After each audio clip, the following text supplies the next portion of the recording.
Nurses are the front line of patient care and safety at our hospitals, but who is protecting our nurses when the workplace environment becomes violent? The American Nurses Association reveals a shocking statistic. 1 in 4 nurses will experience verbal or physical violence in their career. The majority of these violent attacks occur in the ER. Nurses have been punched, scratched, and even assaulted with weapons. In one survey, nearly 20% of nurses said they were afraid to report their attacks in fear of losing their job. Since the start of the #MeToo movement, a growing number of nurses are starting to speak out about this very disturbing epidemic. Now the question is, what else needs to be done to ensure the safety of nurses in the workplace?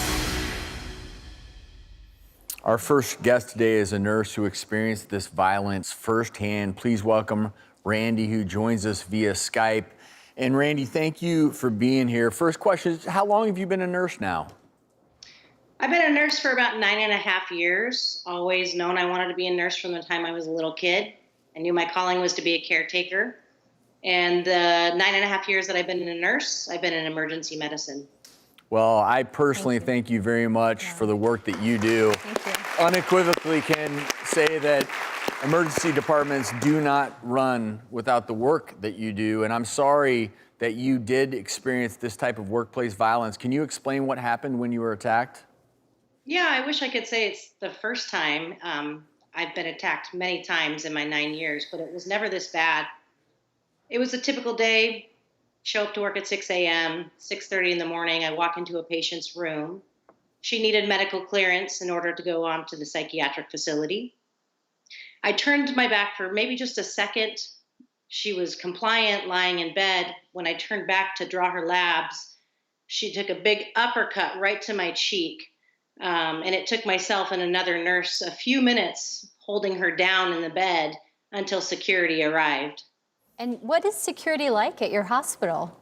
We had one security officer in our hospital that day stationed in our ER lobby.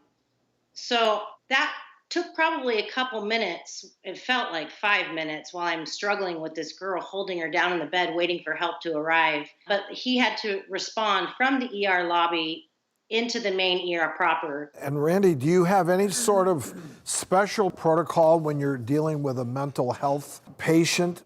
There is policies and procedures in place on how to deal with mental health patients, substance abuse patients. The problem is lack of staffing. That day that I was punched, we were running 3 nurses short already. I stayed on shift for 7 hours after I was punched. The main reason was because I knew that if I left, if I went home, I was leaving my team now 4 nurses short.